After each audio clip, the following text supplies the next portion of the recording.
Once, a king went hunting in the jungle with his soldiers. It was a hot summer afternoon, and he lost his way while chasing his prey. He didn't know how he had gotten separated from his soldiers. He couldn't find any water and became very thirsty. Just then, he saw a woodcutter cutting trees in the forest. The king approached him and said, "Please give me some water. I'm very thirsty." The woodcutter looked at the king's clothes and realized that he was speaking to the king. He immediately bowed and said, "Your Majesty, whatever you need, I am at your service." After drinking the water, the king asked the woodcutter how to find his way out of the jungle. The woodcutter showed him the path, and the king was very grateful. He said, "I am very pleased with your help. When you come to the capital, visit my palace. I will reward you well. Right now, I cannot give you anything, but please come to the palace for your reward." That evening, the woodcutter returned home and told his wife about meeting the king. His wife advised him to visit the palace the next day to claim his reward.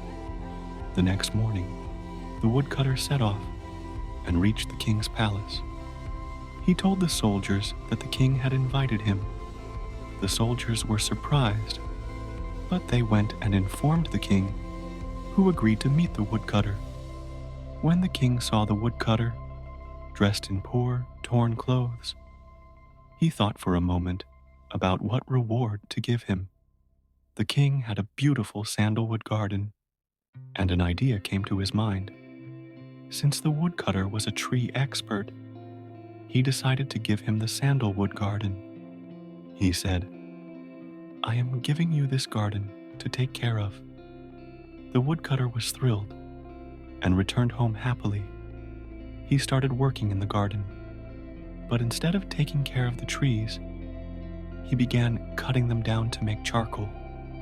He sold the charcoal and used the money to improve his life. Gradually, the once beautiful sandalwood garden turned into a barren land with only a few trees left. One day, the king decided to visit the garden to see how the woodcutter was managing it. When he arrived, he was shocked to find that the garden was almost destroyed, with piles of coal where the trees once stood. The king called the woodcutter and asked, "What happened to the garden?" The woodcutter explained, "Your Majesty, I made coal from the wood and sold it. My family was poor, but now we are living better because of the money I earned. I am very grateful to you." The king realized that the woodcutter had destroyed the precious sandalwood trees, but instead of getting angry, he calmly said, "Take a small piece of wood from the remaining trees and go to the market to sell it. Come back and tell me how much you get for it." The woodcutter went to the market and sold the sandalwood. To his surprise, he received a much higher price than he ever got for coal. He quickly realized the true value of the sandalwood and how the king had given him something incredibly precious. He rushed back to the king, fell at his feet, and said, "Please forgive me. I didn't understand the value of what I had. I treated it like worthless wood."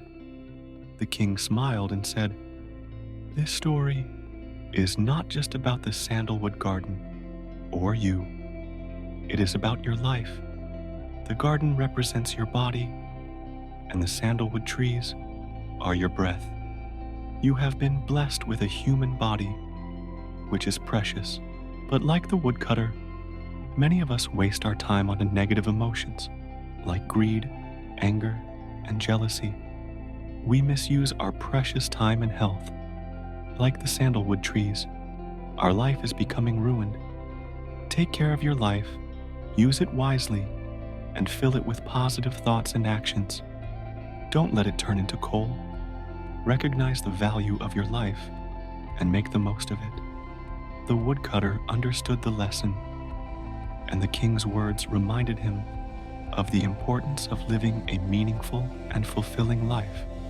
I hope you enjoyed the story, friends. Please share what you learned from it by commenting below. And don't forget to subscribe to the channel for more inspiring stories. We'll meet again in the next video with another story. Until then, stay happy and keep smiling. Thank you.